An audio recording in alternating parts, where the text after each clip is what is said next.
नमस्कार विद्यार्थी मित्रांनो, आपण आज वर्ल्ड आफ्टर करोना या टॉपिकवर थोडंसं डिस्कस करणार आहोत. बघा, या टॉपिकवर जर एखादं डिबेट झालं ना तर आपण 2 ते 3 तास सुद्धा डिस्कस करू शकतो. अगदी न संपणारं डिस्कशन सुद्धा यावर होऊ शकतं. पण आपल्याला आजच्या लेक्चरमध्ये फक्त जे मेजर इम्पॅक्ट किंवा मेजर अफेक्टेड एरियाज आहे ना त्यावरच डिस्कस करायचंय. आपण इकॉनॉमी बद्दल सुद्धा बोलणार आहोत, पण इकॉनॉमी व्यतिरिक्त अजून अशा काही सोसायटीमधल्या किंवा जगातले असे काही आस्पेक्ट्स आहेत ज्याच्यावर भरपूर परिणाम होणारे आणि आपल्याला सुद्धा हे परिणाम फेस करावे लागणार आहेत. तर एक प्रकारे आपण फ्युचरसाठी प्रिपेअर करतोय असं सुद्धा म्हणू शकता. आणि मी सुरुवातीलाच सांगते, हे एक प्युअर डिस्कशन सेशन असणार आहे. म्हणजेच एकदा कोरोना पेंडॅमिक गेल्यानंतर पुढे रियालिटी काय असू शकते हे आपल्याला समजून घ्यायचं आहे. त्यामुळे असं मी एखादा कोणता विषय सब्जेक्ट घेऊन शिकवणार नाहीये.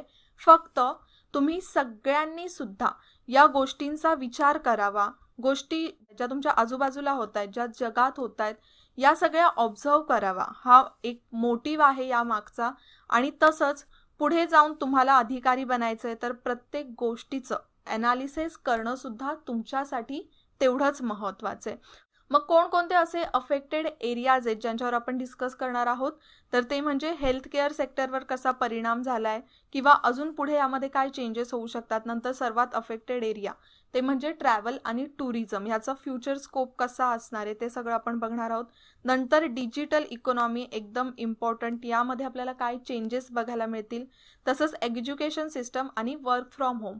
तर वर्क फ्रॉम होम हा एक नवीन कॉन्सेप्ट वर येऊ शकतो, मोठा सुद्धा होऊ शकतो, तर त्यावरच आपल्याला डिस्कस करायचंय.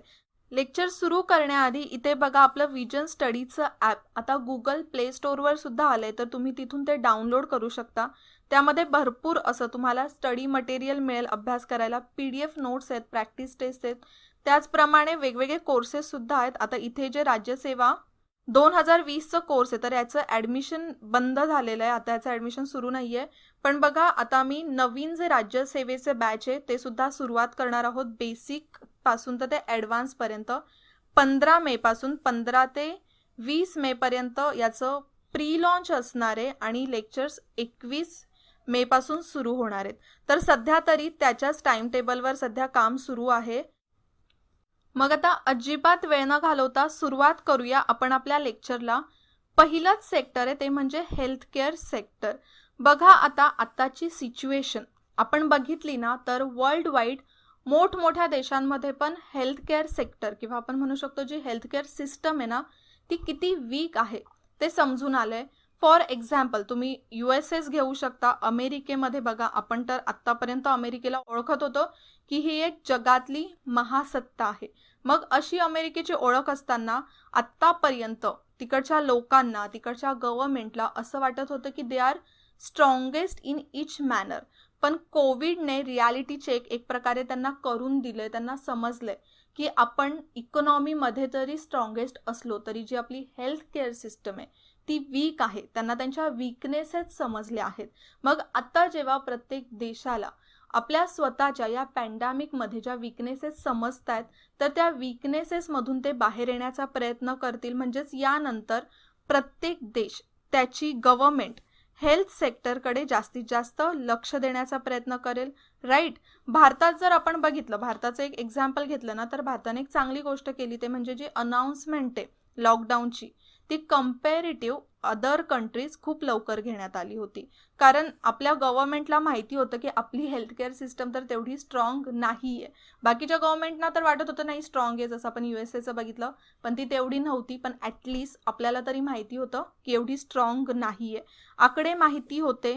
राईट. इनफॅक्ट जर तुम्ही आकडा पाहिला तर भारतामध्ये जे पर कॅपिटा बेडची संख्या आहे किंवा तुम्ही म्हणू शकता की पर पर्सन बेडची संख्या ती जगामध्ये इतर कंट्रीजपेक्षा सर्वात कमी आहे. पण ही रियालिटी ना आपल्याला माहिती होती.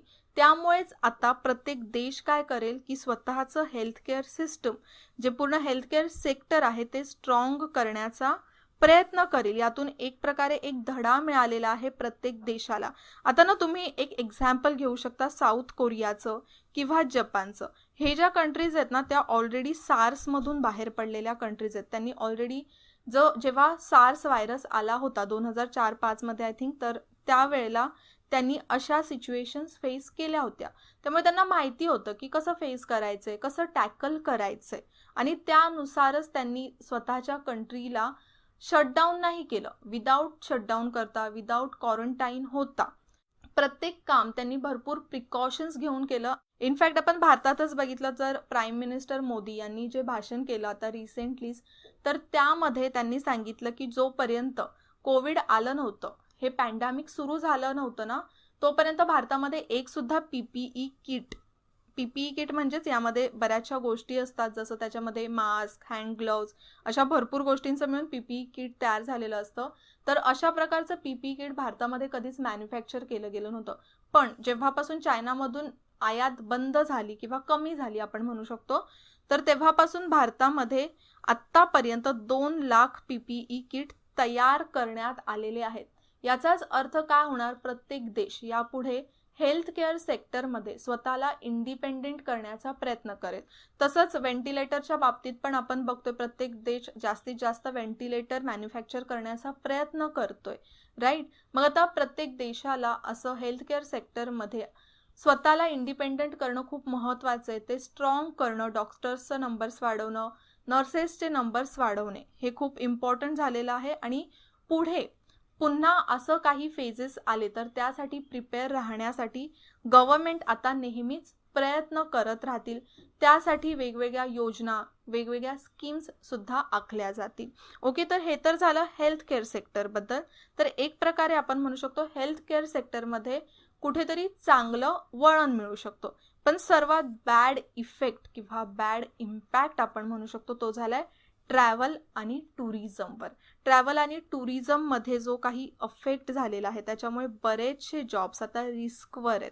बघा, एका रिपोर्टनुसार असं सांगण्यात आले की 2023 पर्यंत काय म्हणजे बघा 2020 मध्ये म्हणजे हे पॅन्डेमिक सुरू होण्याआधी जेवढी लोक ट्रॅव्हल करत होती ना, नंबर्स मोजा तुम्ही ट्रॅव्हलचं, म्हणजे एव्हिएशन थ्रू किंवा टुरिझम मध्ये जे काही नंबर्स होते लोकांचे, ते नंबर्स पुन्हा येण्यासाठी आता 2023 पर्यंत वाट बघावी लागतील.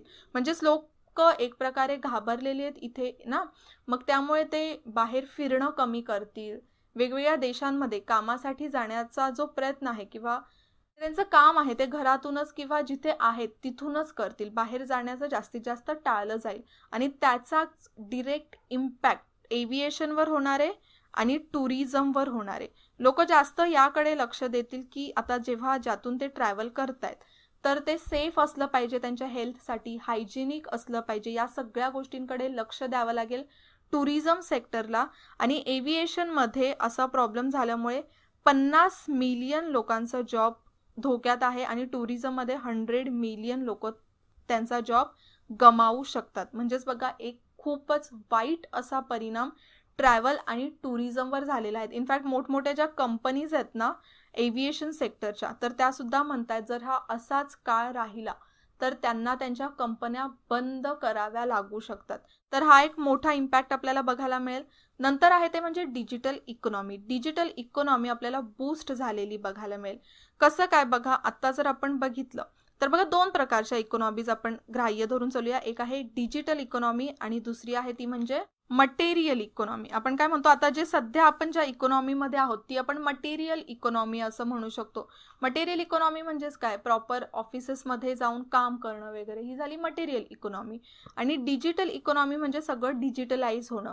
जसं बघा, आता यापुढे बऱ्याचशा गोष्टी डिजिटल होऊ शकतात. जसं त्यामध्ये तुम्ही म्हणू शकता ग्रोसरीज, जे आपण ग्रोसरीज मागवतो, जसं ऑनलाईन सध्या आपण क्लोदिंग करू शकतो, तसंच आपण मोठमोठे इलेक्ट्रिक वस्तू मागवू शकतो ऑनलाईन, त्याचप्रमाणे ग्रोसरीजच्या बाबतीत सुद्धा होणार आहे. तुम्ही गिग इकॉनॉमी ऐकली आहे का? गिग इकॉनॉमी काय असतं, तर ज्या प्रकारे झोमॅटो काम करतं, स्विगी काम करतं, त्या सगळ्या गोष्टी मोडतात गिग इकॉनॉमीमध्ये. म्हणजेच एक प्रॉपर मंथली त्यांना काम नसतं. जो एम्प्लॉई असतो तो एम्प्लॉयरकडून एक टास्क घेतो आणि त्या टास्कसाठी फक्त त्यांना सॅलरी दिली जाते. ओके, जसं आपण स्विगीमध्ये किंवा झोमॅटोमध्ये बघतो. तसंच ओला, उबर ज्या आहेत तर यामध्ये ड्रायव्हर्सना किंवा जे डिलिव्हरी बॉईज असतात तर त्यांना एक टास्क दिला जातो आणि त्या टास्कसाठी फक्त त्यांना पे केलं जातं. तर ही गिग इकॉनॉमी सुद्धा आपल्याला मोठी झालेली दिसून येईल. ॲक्च्युली ही जी इकॉनॉमी आहे ना, ती आपण बघू शकतो USA मध्ये ऑलरेडी ट्रेंडमध्ये. USA मधले 20% लोक गिग इकॉनॉमीमध्ये काम करतायत असं आपण म्हणू शकतो. तोच ट्रेंड आपल्याला भारतात सुद्धा हल्ली वाढलेला दिसून येतोय. तर यामध्ये सुद्धा डिजिटलायझेशन होण्याचे पूर्ण चान्सेस आहेत.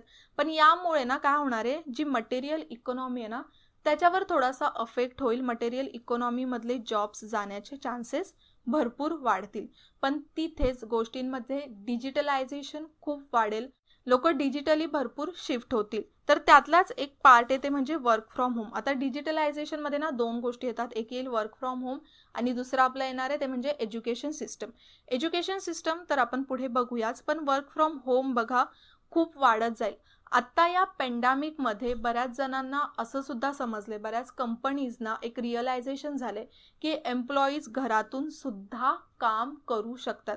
त्यासाठी त्यांना ऑफिस आवर्सची गरज नाही आहे, ऑफिसेसना जायची गरज नाही.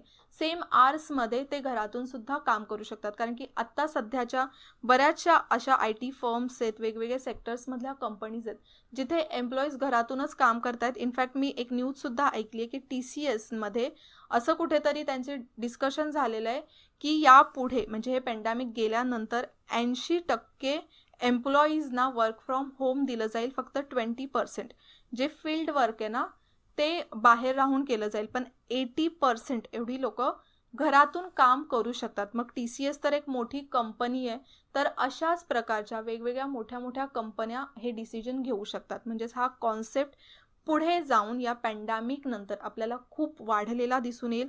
नंतर येतं ते म्हणजे एज्युकेशन सिस्टम. महत्त्वाचं आहे, आता ऑलरेडी जर आपण बाहेरच्या देशांमध्ये तुम्हाला माहितीच असेल जे व्हर्च्युअल एज्युकेशन आहे किंवा जे एज्युकेशन डिजिटल झालेलं आहे ते ऑलरेडी याचा प्रभाव आपल्याला बाहेरच्या देशांमध्ये दिसून येतो.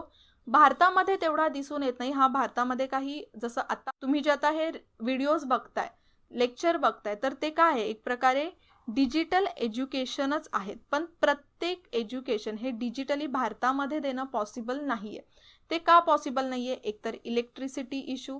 मोठमोठ्या सिटीज, मेट्रो सिटीज जर सोडल्या तर आपण लहान शहरं किंवा ग्रामीण भागामध्ये बघतो इलेक्ट्रिसिटी 24/7 नसते. त्यात नंतर इंटरनेट प्रत्येक ठिकाणी सेम प्रोव्हाइडेड आहे का? नाही. त्यामुळे इंटरनेट एक इश्यू आहे. आणि दुसरं म्हणजे डिव्हायसेस. प्रत्येक व्यक्तीकडे असा स्मार्टफोन असेल असं नाहीच आहे. जसं आपण म्हणू शकतो, आत्ता आपण म्हणतोय की प्रत्येकाकडे स्मार्टफोन आलाय, पण तसं नाहीये. बघा भारतामध्ये बऱ्याचशा ग्रामीण भागांमध्ये किंवा अशी आपली एक सोसायटी आहे की ज्याच्यामध्ये आपल्याला प्रत्येकाकडे स्मार्टफोन असलेला दिसून येत नाही. आणि जरी असेल ना तर घरात एकाकडे स्मार्टफोन असेल तर जी लहान मुलं आहेत तर ती त्या स्मार्टफोनवर अभ्यास करू शकतात की नाही, पॅरेंट्स त्यांना हे स्मार्टफोन अवेलेबल करून देऊ शकतात की नाही, त्यावर डाऊटच आहे. तर या सगळ्या गोष्टी येतात एज्युकेशन सिस्टममध्ये. पण हा एक आपल्याला बघायला मिळू शकतं वर्ल्ड वाईड की एज्युकेशन सिस्टम जे आहे ते व्हर्च्युअल झालेलं आहे, डिजिटलाइज झालेलं आहे. ओके, तर हे तर सगळे झाले मोठमोठे सेक्टर्स जे आपण मेजर अफेक्टेड एरियाज आहेत तेच बघितले. त्याचप्रमाणे लहान लहान असे सेक्टर्स आहेत ज्यांवर अफेक्ट होऊ शकतं. जसं बघा तुम्ही रेस्टॉरंट्स आउटिंगचं बघू शकता. आता जर आपण सिटीजमध्ये बघितलं ना, इनफॅक्ट पूर्ण वर्ल्ड वाईड सिटीजमध्ये बघितलं ना तर लोकांना असं विकेंड्सना आउटिंगला जायची सवय असते. रेस्टॉरंट्समध्ये सॅटर्डे संडे एन्जॉय पार्टीज करायला जातात. तर ते कुठेतरी आपल्याला कमी झालेलं दिसून येईल. तिथे आपल्याला जे रेस्टॉरंट सेक्टर किंवा फूड सेक्टर आहे ना तिथे आपल्याला बरेचसे लॉसेस किंवा तिथे आपल्याला बरेचसे कोलॅप्स बघायला मिळू शकतात. प्लस अजून एक महत्त्वाची गोष्ट ते म्हणजे सोशल डिस्टन्सिंग. लोक आता यापुढे सोशल सुद्धा थोडेसे अवेअर होतील. डिस्टन्सिंग वाढेल, परत हायजीनवर भरपूर लक्ष दिलं जाईल. तर हा होईल सोसायटीमध्ये झालेला फरक, लोकांमध्ये झालेला फरक. बघा तुम्ही सुद्धा भरपूर ऑब्झर्व कराल यानंतर जेव्हा लोक घराच्या बाहेर पडायला लागतील तर या गोष्टींकडे भरपूर लक्ष दिलं जाईल. तुमच्यामध्ये स्वतःमध्ये सुद्धा भरपूर फरक जाणवून येईल तुम्हाला. तर आता तुम्ही काय विचार करताय याबद्दल की म्हणजे एकदा आपण हे लॉकडाऊन संपलं, एकदा हा पॅन्डेमिकचा फेज निघून गेला, त्यानंतर जेव्हा आपण बाहेर पडू, कामाला लागू, शिकायला जाऊ, जे काही करू कामं, तर त्यामध्ये लोकांच्या बिहेवियरमध्ये कसा चेंज होईल तो एक तुम्ही मला कमेंटमध्ये सांगू शकता. कारण की आपण जे मेजर अफेक्टेड एरियाज आहेत ते तर कव्हर केले. जर तुम्हाला त्यावर सुद्धा काही बोलायचं आहे ना तर ते सुद्धा तुम्ही मला कमेंटमध्ये सांगू शकता. तर मग आत्ता आपण इथेच थांबूया, पण जाण्याआधी बघा मागच्या एका लेक्चरला एका स्टुडंटने काही मोटिवेशनल मूव्हीज आहेत का बघायला ते विचारलं होतं, तर त्याचं एक आन्सर करते. मोटिवेशनल मूव्हीज माझ्याकडे नाही आहेत कोणते, पण बुक्स तुम्हाला सांगू शकते, ते तुम्ही रीड करू शकता. आता तुमच्याकडे एक थोडा टाईम आहे, तर स्वतःच्या ग्रूमिंगवर किंवा स्वतःच्या ॲबिलिटीज वाढवण्याकडे सुद्धा तुम्ही लक्ष देऊ शकता. म्हणूनच हे बुक सांगते. एकतर बघा महत्त्वाचं बुक आहे जे सगळ्यांचं आय थिंक बऱ्याच जणांनी वाचलं सुद्धा असेल, ते म्हणजे APJ अब्दुल कलाम यांची जी बायोग्राफी आहे ती. तसंच दुसरं पुस्तक आहे ते म्हणजे थिंक अँड ग्रो. तर थिंक अँड ग्रो सुद्धा वाचू शकता तुम्ही. यामध्ये बऱ्याचशा गोष्टी मेन्शन केलेल्या आहेत. वेगवेगळे जे व्यक्तिमत्व आहेत तर त्यांच्या थिंकिंग्स या पुस्तकात आहेत, तर त्या तुमच्यावर बऱ्याचशा अफेक्ट करू शकतात. आणि वन ऑफ द माझं एक फेवरेट पुस्तक आहे ते म्हणजे अल्केमिस्ट. अल्केमिस्ट वाचू शकता. हे आय थिंक पावलो कोएलो यांचं पुस्तक आहे. तर यामध्ये ना आपल्या ज्या इनर ॲबिलिटीज आहेत त्याच्यावर हे पुस्तक आहे. आणि एक मूवी आहे ते सांगते, ते म्हणजे द फाउंडर. तुम्हाला मॅकडॉनल्ड्स तर माहितीच असेल, तर मॅकडॉनल्ड्सचे जे को फाउंडर आहेत त्यांच्यावर हा मूवी बनलेला आहे. या मूवीमधून मी काय शिकली आहे ते सांगते, ते म्हणजे पर्सिस्टन्सी. हा एक शब्द आहे. पर्सिस्टन्सीचा अर्थ होतो चिकाटी. नक्की चिकाटी कशाला म्हणतात ना, हे या मूवीमध्ये शिकायला मिळेल. ठीक आहे, तर मग आता आपण बऱ्याचशा गोष्टी इथे डिस्कस केलेल्या आहेत. आपण इथेच थांबूया. पुन्हा भेटूया नेक्स्ट लेक्चरला. तोपर्यंत जय हिंद, जय महाराष्ट्र आणि थँक्यू. विजन स्टडी स्मार्ट विद्यार्थ्यांसाठी स्मार्ट लर्निंग प्लॅटफॉर्म. तुमच्यासारख्या हजारो तरुणांना, गृहिणींना व जॉब करणाऱ्यांना सरकारी नोकरीच्या तयारीसाठी मार्गदर्शन करत आहे. तुम्ही विजन स्टडीच्या सेवेचा लाभ कुठूनही आणि कधीही घेऊ शकता, ज्यामुळे तुमचा शहरात येऊन राहण्यासाठीचा पैसा आणि वेळ दोन्हीही वाचेल. म्हणूनच वेळ न वाया घालवता आजच प्रवेश घ्या आणि तुमच्या स्वप्नातील सरकारी नोकरीच्या एक पाऊल जवळ जा, तेही अगदी माफक दरामध्ये. तर वाट कशाची पाहताय? एक उज्ज्वल भविष्य तुमच्या समोर आहे. आम्ही प्रवेश घेतलाय, तुम्हीही घ्या.